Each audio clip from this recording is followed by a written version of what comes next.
All right. Hey, everybody. Today I'm sitting down with Devon Gray, president of EPIC, that's End Poverty in California. Super excited to talk. Lots of amazing stuff going on with their organization. Devon, why don't you jump in and tell everybody a little bit about yourself?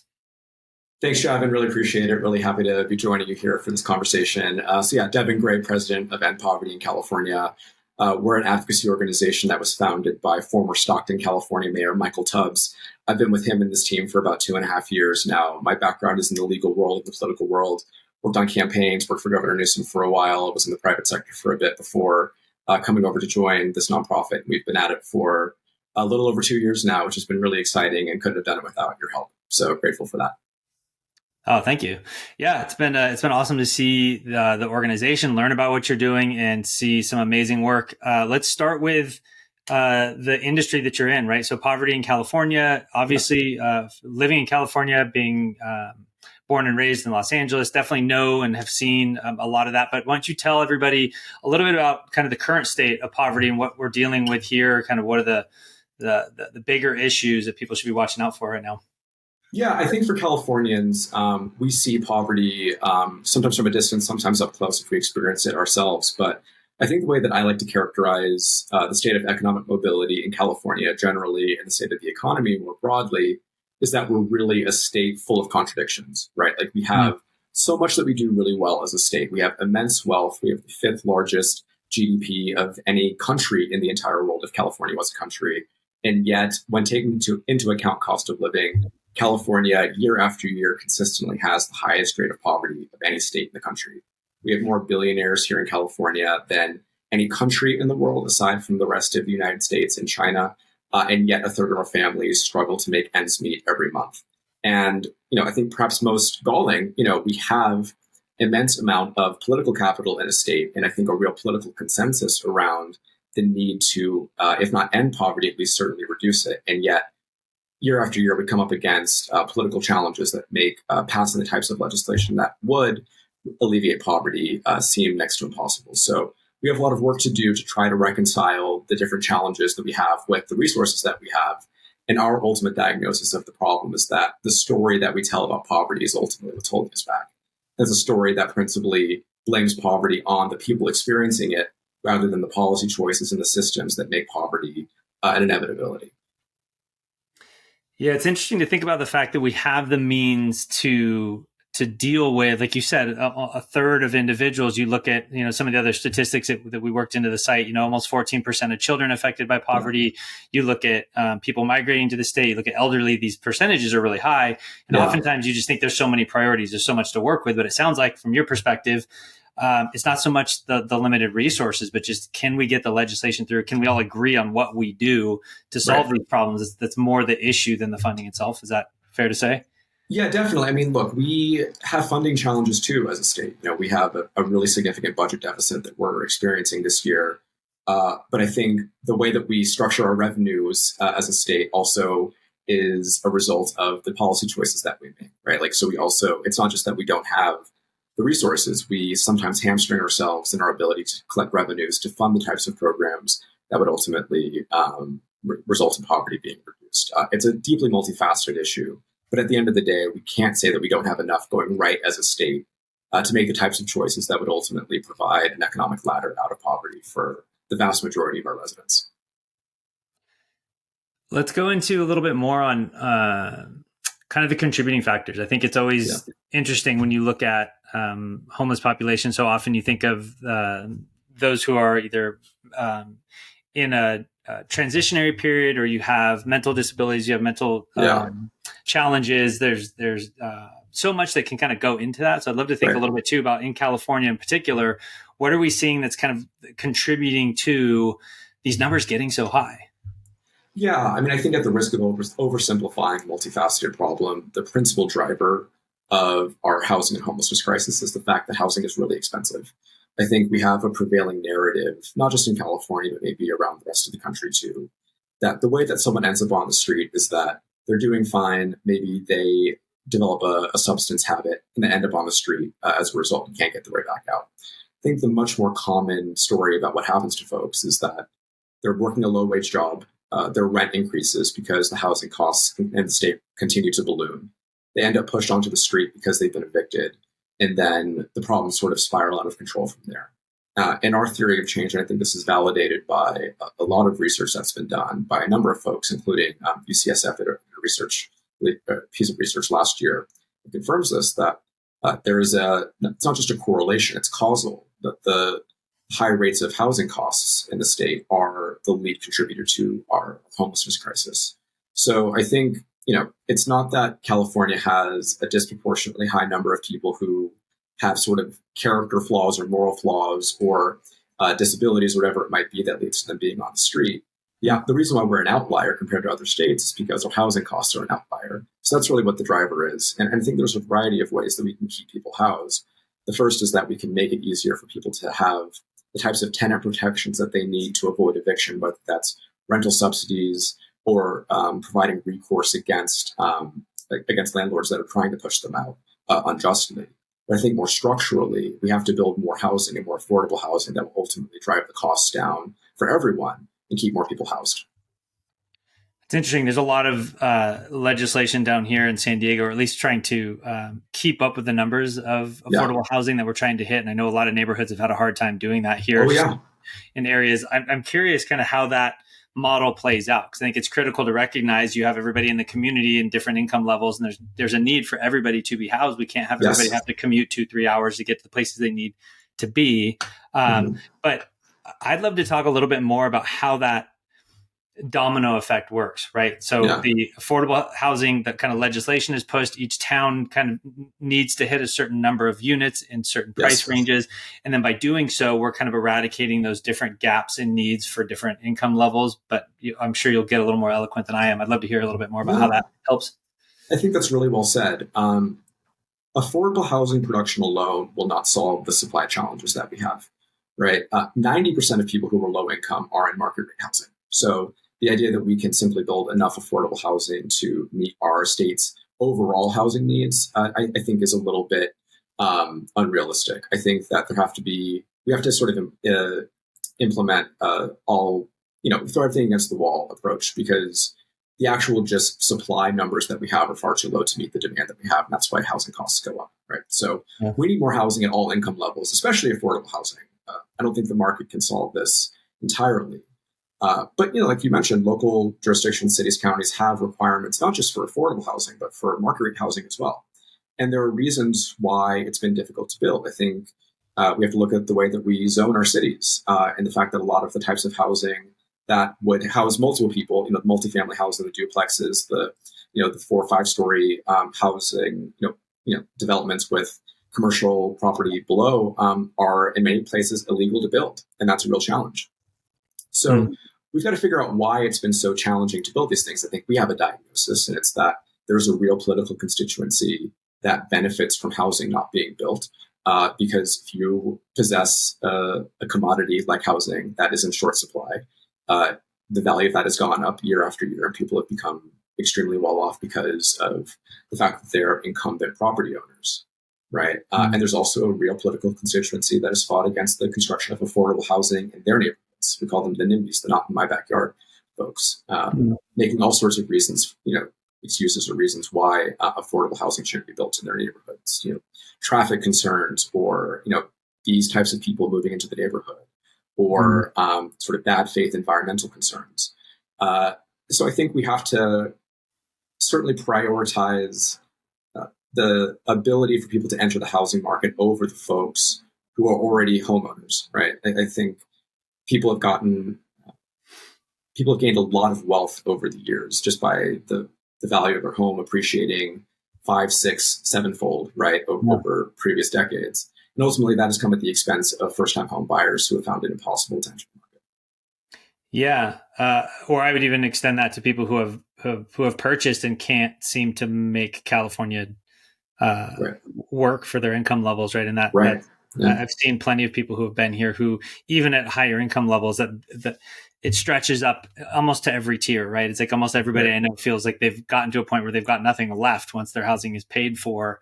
And so I've seen a lot of people leave the state, even in those higher income levels, because they just cannot seem to make it work. And that's an absolute luxury that you can pick up and leave and go to Texas or go to some other state. Like, that's not an option for a lot of people here. And so we're kind of Definitely. passing that problem on to lower income people to say, hey, it's getting more expensive, but unfortunately, you don't get to go anywhere. You have to stay here and kind of figure that out. Right. Absolutely. Absolutely. And Yeah. I think that's where conversation around wages comes in, right? Like it's one thing for us to focus on reducing the cost of things, but we also have to make sure that wages are high enough for us to be able to afford expenses, not just housing, but everything else, groceries, utilities, transportation, everything else. So Yeah. I think there's no silver bullet to the affordability crisis in California, but I think generally the solution of making things less expensive and increasing wages is a good way to start. Yeah, absolutely.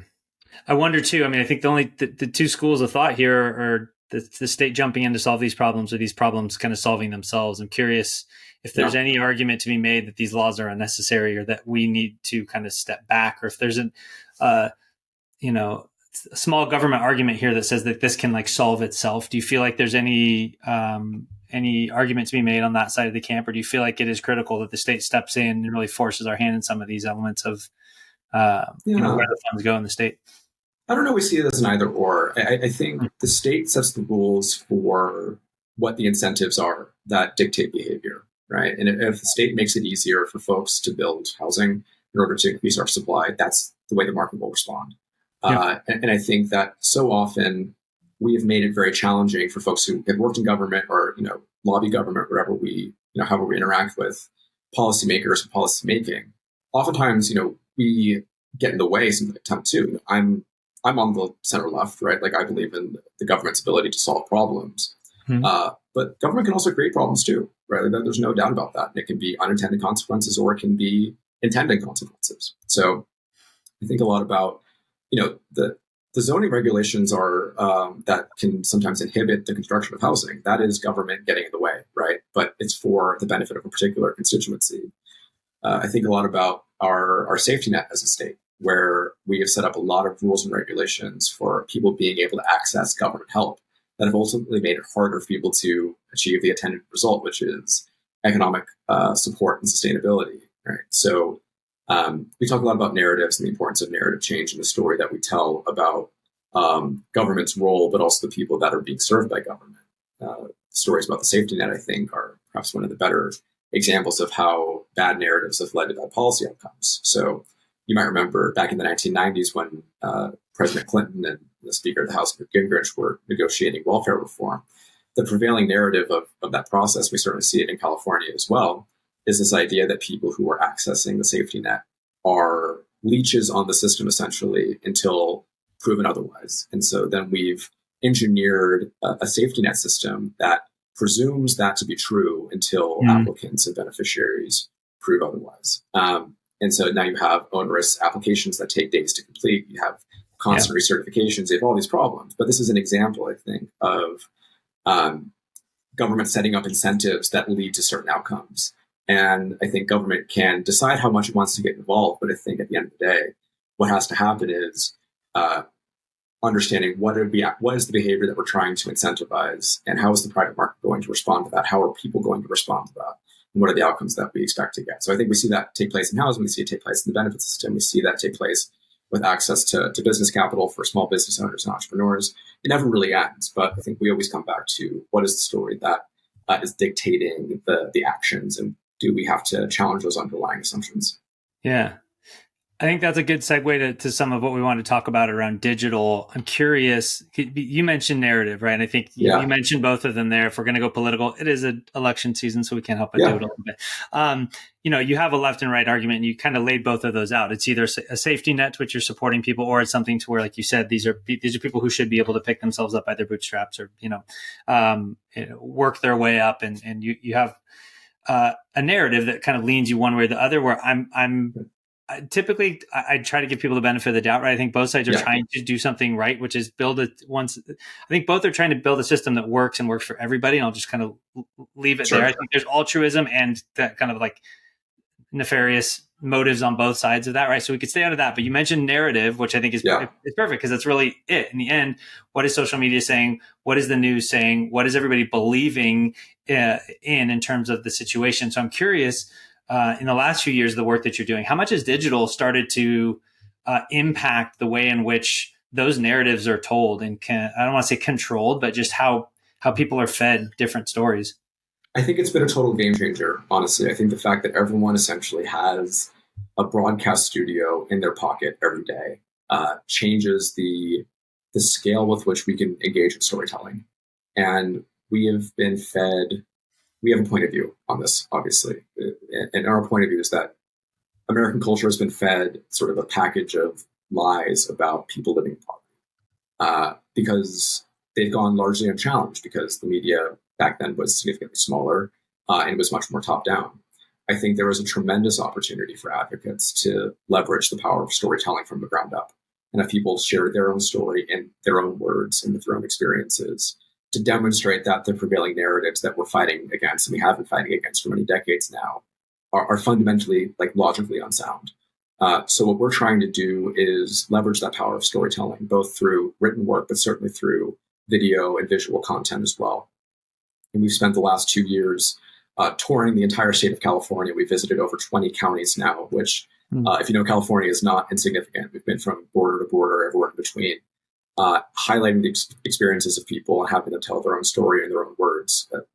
Cobbled together a lot of these stories into an hour-long documentary that's now screening across the entire country, which has been great to see. But I think that not only is there great power in individuals and communities collectively telling their story and having the agency to do that and the platform to do it, I think that there's a real potential for that to influence policy change too. Because I think, again, if we're able to challenge the underlying stories and notions and beliefs that dictate policy decisions, I think certainly we can do that through people sharing their own experiences, their own voice. I love that. Yeah. And I think you guys have been investing in putting content out there, putting stories out there, putting video out there. I've been watching that and kind of helping seed that out. And I think that's been a fantastic way for that message to extend out to more and more people. I'm curious if you feel like you're going up against more as well. I think, like you said, the ability to craft content and put it out there has never been easier. And I think now for Californians to listen, to turn on any channel, like to, pick your poison, it's so either diluted or, one-sided. It's really challenging to get to a place where you can get either a perspective of both sides or a centrist perspective. So I'm curious if you feel like you're battling a lot more of maybe uneducated perspectives because now there's just so much noise coming in that it's just really hard to get the facts in front of people to where they can make a conscious, educated decision. Yeah, it's a really good question. And we think about this all the time because I think the way that social media seems to be working and the algorithms seem to work is that there's a lot of confirmation bias in the content that we cultivate for ourselves and that we receive sort of unintentionally, right? Like our phones know who we are and what our belief systems are likely to be. And I think there's a value in reaching what we call like the unactivated base, the folks who we think are sympathetic to our point of view and our theory of change, but just have to be switched on in order to be activated such that we can build meaningful political power. That's one step. And I think that in a place like California, that could be a sufficient strategy alone. Like I think that there are enough people who recognize that poverty is a policy choice rather than principally an individual failure. And we can activate that base of folks to be able to make substantive wins on the policy front. We can do that. Nationally, however, I don't think we have the luxury of only talking to ourselves. And I think that's where the narrative change work is so important, is that we have to be able to reach people who are persuadable. And that's people in the middle, right? And that doesn't come without getting a little bit bruised along the way because you're going to get pushback. And I think we invite that pushback because it's the only way that we can actually make headway. If we're only talking to ourselves, we can't expect to see too much progress, certainly not nationally. But in California, I think we have the political capital to be able to do what we need to do. At least there's plenty of low-hanging fruit policy-wise and what we can accomplish here. I think it's just a matter of how do we activate the unactivated base and also how do we make anti-poverty legislation a priority for folks who recognize it as a good thing, but maybe not as important or beneficial long-term relative to other issue areas that, of course, aren't unimportant, but we view obviously poverty as being the principal issue facing Californians right now. Yeah. And I appreciate you jumping into the conversation. I think it's hard for people to dive into the back and forth. You don't know who you're talking to. There's a lot of vitriol and a lot of frustration, a lot of anger, and it's hard to get into that. But I think it's critical, Yeah. especially when you have policies that people will either not necessarily love or hate, but there's definitely opinions to them. I Yeah. appreciate it when organizations like yourselves will jump into those conversations, because that's how you start to break down You those have walls. to. Yeah, and I think Yeah. that You have to. sometimes that's the best thing that you can do, is just get into that in the most I don't want to use kind either, kind of subjective, but with tact, to kind of allow people to kind of raise their hairs, get a little frustrated, but kind of walk back into that conversation and put your point out there. Because I think too often people just say what they need to say, they walk away, and nothing can really be communicated. And so I appreciate the way you can jump in, have an angle. Michael Tubbs can have an angle, and I think you create a lot of avenues and angles for people to have discussions with you that I think is appreciative and educational for a lot of people. I totally agree, and I appreciate you saying that. I think in our real theory about the power of storytelling to activate those kinds of challenging conversations where folks have to engage in a little bit of ideological tussle, or have ideas that might be in conflict coming up against each other, is that there's a lot of humanity to these discussions, right? Like, we're talking about real people, and I think it is often a lot more powerful, rather than me theorizing about, my political philosophy, which people might not agree with, is let's just actually share someone's real story in their own words, talking about their experiences, playing the economic game by the right rules, trying to do the right thing with the same values that we all share, where we're trying to do right by ourselves and our family and our community, where we're coming up against structural barriers to economic prosperity. It's a lot different than me talking about the need for building more housing, which can be a little bit, wonky and technical. I think there's real powerful in authenticity and in people just actually sharing their own experiences. And frankly, sometimes the middleman like me is actually counterproductive, and it's much more effective for people to just be their real selves. And it requires some vulnerability, and we obviously compensate people who are brave enough to share their stories. We think it's really important to do that because it's sharing expertise. But yeah, I think people to people, we have a lot more in common than we often care to admit. I believe, yeah, absolutely. I think it's interesting too that you and I have to be cautious of being disingenuous. I've never had to fight so hard to convince people of having a motive that is community driven or nonprofit driven, or there's almost nothing you can do but kind of step aside and just say, like, just here's what we're trying to do, listen to them and let them tell the story. Because our culture has just gotten to a place where trust is down for churches, it's down for nonprofits. Really the only organization that's holding trust right now is actually corporations, which is interesting, but they've gotten to a point where they're the ones that are doing an ethically defensible shoe line or a clean, environmentally friendly soap. And they've gotten the eyes and ears of consumers more than the rest of us. And so we're kind of needing to punch above our weight just to get back to level playing field of saying, like, no, we're not making a bunch of money. We're not embezzling. Like, we're honestly here trying to do something good. And they almost don't want to hear it, to where I think that idea of just stepping aside and being like, just hear it from them. We're kind of a liaison. We're trying to move their story to you, motivate you to help them. But like, we don't really have much of a place for our voice. Like, this podcast broadcast out as like a B2C would have no value, right? So it is interesting that we kind of need to use different channels to even get our perspective and kind of social impact message out there.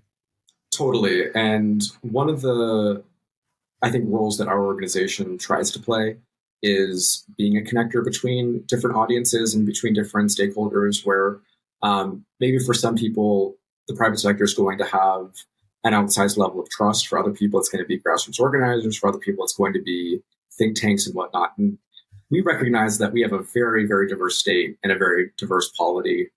So if we can bring together the private sector, academia, policymakers, think tanks, directly impacted communities, most importantly, and other advocates, and de-silo the conversation a little bit, I think we'll actually be better off for it. But yeah, there's a real problem with trust. I think people in government would admit that, certainly, that there's a deep distrust in our institutions to deliver what we say we're going to deliver and to be responsive to what people are experiencing. And I think the longer that goes on, the more uphill our climb is going to be to actually institute policies that we know that we need to do and that we know that we can do but it needs some buy-in from everyone. And I think we're coming up against that. We're going to come up against it in November, unfortunately, I think.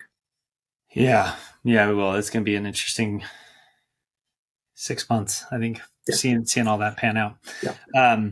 Well, we talked a little bit about digital earlier. I'd love to talk a little bit more around what you guys are doing online, how you guys are using technology to move forward with legislation, what's happening right now, what can people get plugged into? Just what are some of the ways that people can act and kind of plug in with you digitally? Yeah, absolutely. So I think first and foremost, we have a pledge that people can sign on our website at End Poverty in CA, California, NCA.org. Sort of provide some steps that people can get involved. We're in the middle of a listening tour of the state, which is ongoing and directly informs our policy advocacy. So if you're in a place that we haven't been or that we'd like to come back to, we'd like to go everywhere in California, we can work together to do some in-person programming, bring people together, share our experiences, share ideas and solutions for ending poverty in the state. And then as support our legislative campaigns as well. So we're running a guaranteed income bill with Senator Dave Cortese right now. It's a bill called SB 333. We'll bring guaranteed income to unhoused 12th graders to help bridge the gap between the resources they might receive in their K through 12 environment and up until the time they get to college as well, where there's other resources. So it's a modest bill, but I think it's appropriate given the fiscal picture of the state. But it's a bill that could use some public support as well. So, but definitely check out our website. And then also, last thing I'll say is, I mentioned before, we've made a 45-minute to an hour documentary documenting our stories that we've come across throughout our tour of the state. If you'd like to host a screening, we make it really easy to do so. It's a great way to bring community together, to have a conversation about what can be done locally and what things that are already being done locally that can be scaled to the rest of the state. So welcome opportunities to host screenings around California or outside of California as well. Very cool. What do we miss? Anything on the agenda I didn't ask you about that we should cover? Oh, let's see. I think we've talked a lot about the ways that stories have impacted policy. I think there's one, just to sort of drive it home, that I think is particularly effective and relevant for folks in the anti-poverty space, but it's more federally focused. So back in 2021, when President Biden took office, he and congressional Democrats passed something called the American Rescue Plan, which was an omnibus piece of legislation. Included a lot of things to get the economy back on track post-COVID. And one of the pieces of it, I think the best piece of it, was the expansion of something called the child tax credit, which was essentially free money to families making below about $150,000 a year. So the vast majority of families with children, 0 to 18, or 0 to 17, I guess, up until 18, got anywhere from $3,000 to $3,600 a year per kid. And the effects of this were unbelievable, an unambiguous success. We saw child poverty essentially cut in half single-handedly from this policy. We saw the poverty rates in the United States drop to an all-time low. And it was a success, I think, for all of us who want poverty to go away. This was like as big of an accomplishment as we've seen really since Lyndon Johnson's Great Society, right? And that should have been the end of the story, but unfortunately it wasn't, because when it came up for renewal the following year, bipartisan efforts, Joe Manchin was a Democrat at the time, and Senate Republicans killed it because Joe Manchin was quoted as saying this, said that he thought people would use the money on drugs and alcohol. If you've got money from the state, you're going to use it on drugs. Didn't matter that every study of this and other welfare programs shows that people spend the money on everything that we would spend it on: groceries, school supplies, rent, utilities, all the things that we deem like responsible uses. But the power of that narrative that people who get money from the government are going to waste the money on drugs or junk food or alcohol, whatever it might be, was so powerful that it killed an objectively successful program. And the results of that were disastrous. We saw the single largest one-year increase in poverty in American history. We went actually higher than we were pre-pandemic in terms of poverty. And we saw 3 million kids in the United States fall below the poverty line who wouldn't otherwise have been. So when we talk about the power of stories and narrative influencing policy, it's not just that the stories are like wrong or offensive or like damaging to our self-conception and our conception of our neighbors as well, and how we perceive people. So they have real tangible consequences because they influence the ways that policies are shaped and prioritized. So we think that the narrative work isn't just important because we think storytelling is a virtue in its own right. It is central to any sort of power building and legislative strategy that is primarily focused on delivering like real tangible results for working people in the state and the country. So we have to focus on it. I think my call to action is for everyone who is involved in advocacy work to spend a good chunk of your resources on trying to frame the terms of the underlying debate that we have on policy in a way that is favorable to the outcomes that we want and that is based in people's real experiences and the truth that we know to be.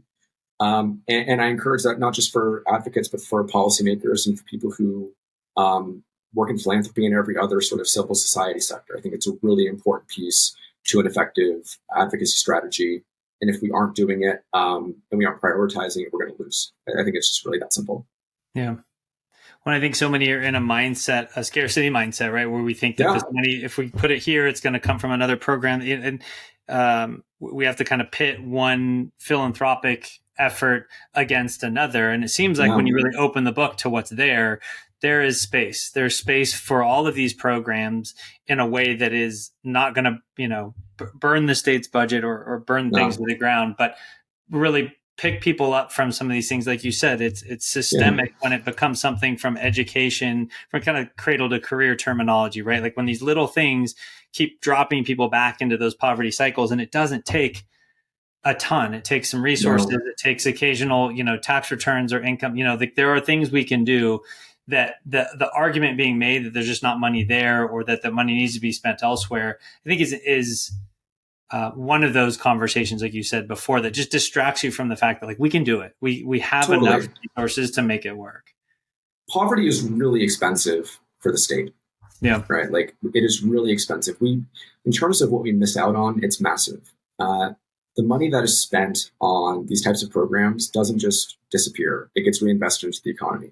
The economy does better when more people do better. And they don't have to be permanent interventions either. I think there's a great story out of the Stockton Guaranteed Income pilot that Mayor Tubbs did back in 2019. And for those who don't know, 125 families in Stockton got $500 a month, no strings attached, for 24 months. And the effects were remarkable. People's health outcomes were better, lower rates of anxiety and depression. Obviously, people's incomes went up as well. There were better socioeconomic outcomes too. There's one anecdote in particular. There's a guy named Tomas, who I've had the pleasure of meeting and working with a bit, who was working part-time jobs for the most part, has kids, but was never able to interview for a better job because not going to work one day meant lost wages and it meant not being able to put food on the table. And he was fortunate enough to be able to be one of the randomly chosen recipients of this guaranteed income money. And he was able to use the monthly check that he got to interview for a better job that he ended up getting. That is a full-time job with benefits where he's making more money for fewer hours.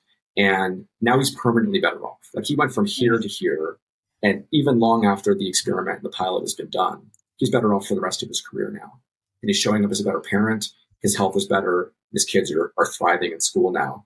I was just with him a few weeks ago. We were testifying before the California Assembly together. And I think the story of that is remarkable because it illustrates that making relatively small investments in people to raise their floor can lead to returns that we can't even imagine, right? And it doesn't have to be a permanent investment in folks, but providing a temporary floor boost for people can mean the difference between sort of scraping the bottom of the barrel every month to get by to real sustainable long-term economic prosperity.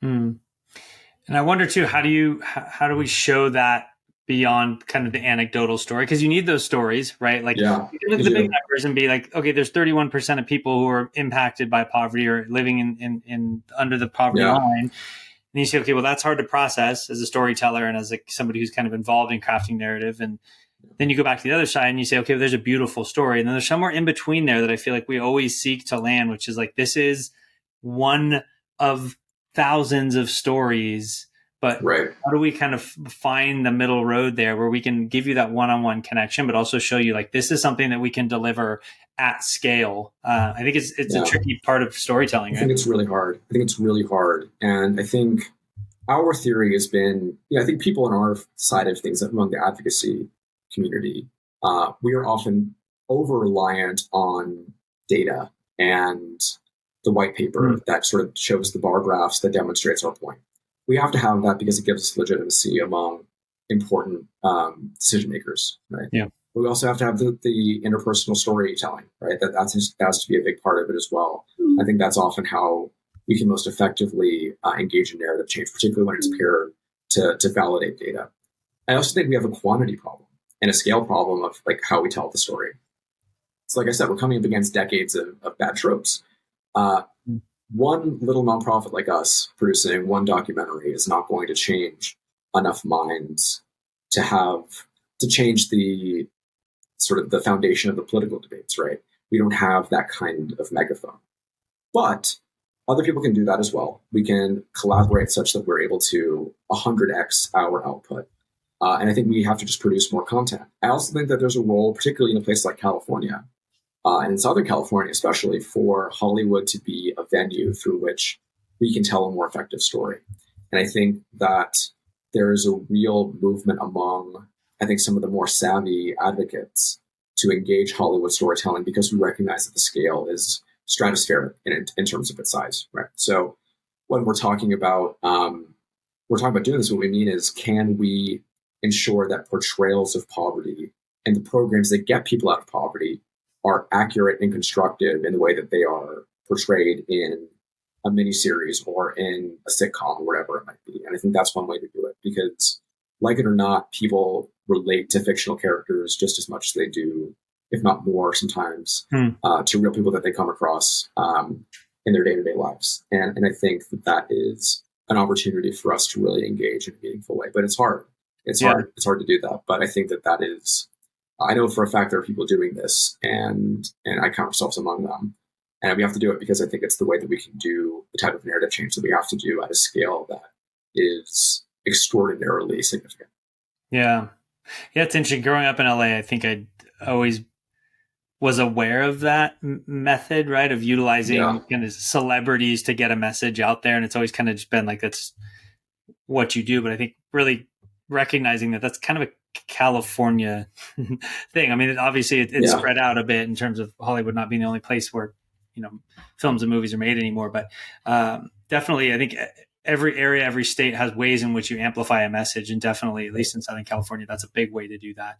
And like we said, the democratization of voices now with digital, oftentimes, YouTubers and influencers have more sway with getting people motivated to action than that traditional A-list celebrity model has been. They're much more connected. They're much more personally dialed in. And so if you can find a YouTuber with, 10, 20,000 people following them on a channel, you can get them to do amazing things in a way that we haven't seen before, right? You have Sarah McLachlan doing TV commercials for years and years, right? And those are powerful. But the new version of that is, online, and it's much more personal when you have your own kind of streaming following. And so I love just seeing that ability for people to pick something up, to just create little subcultures on different social channels and really drive their message to the people that follow them more personally.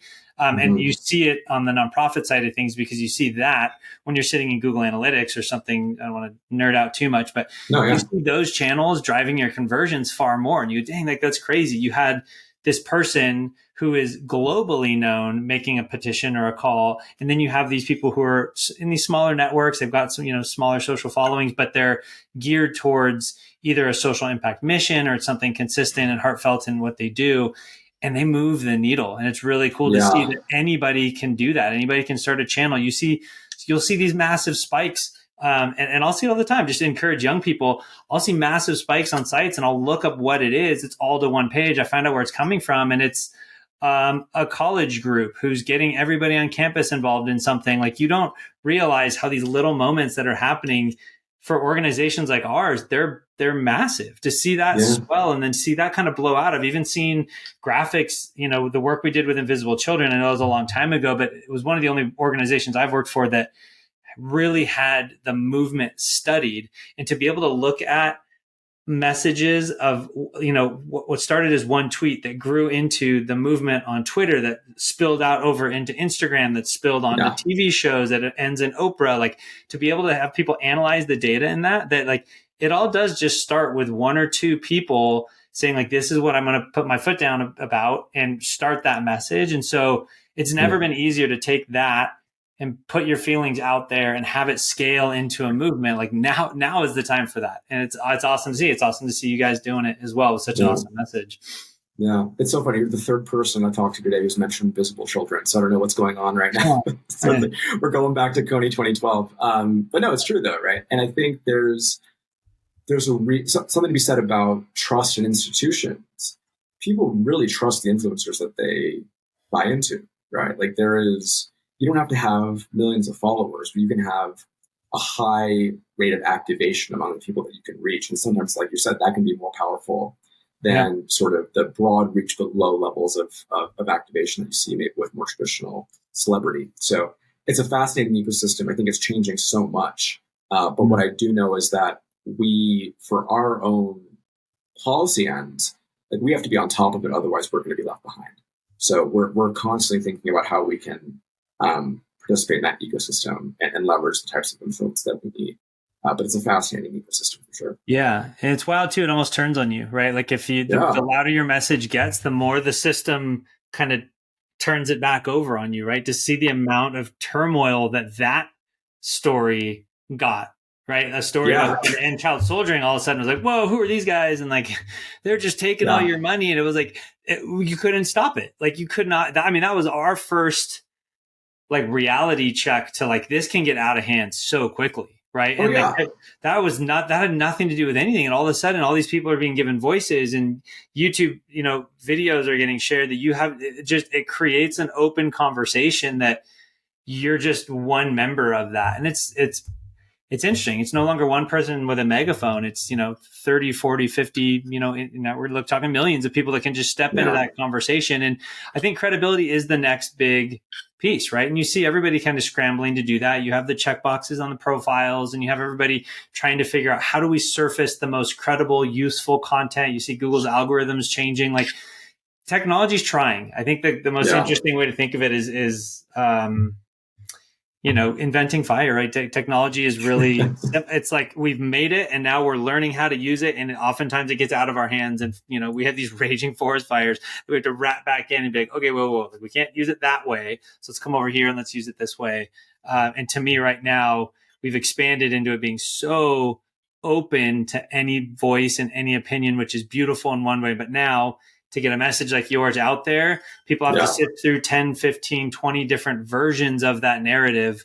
And a lot of people just don't have the time. A lot of people don't have the ability to put that effort in to get to that landing place. Like, okay, I know what's going on. I know what I can help do to end poverty in my state, right? Something that maybe is very straightforward to you has just been surrounded by so much other conversation. So it is fun time to be in the game, but definitely lots of competition out there screaming at people.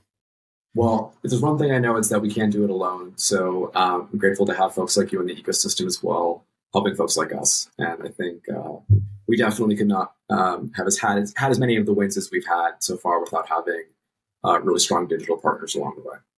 Oh, I appreciate that. Well, we touched on how people can follow you earlier, but then we kept talking. So give it one more plug here at the end, how people can get involved with you guys, and we'll wrap it up.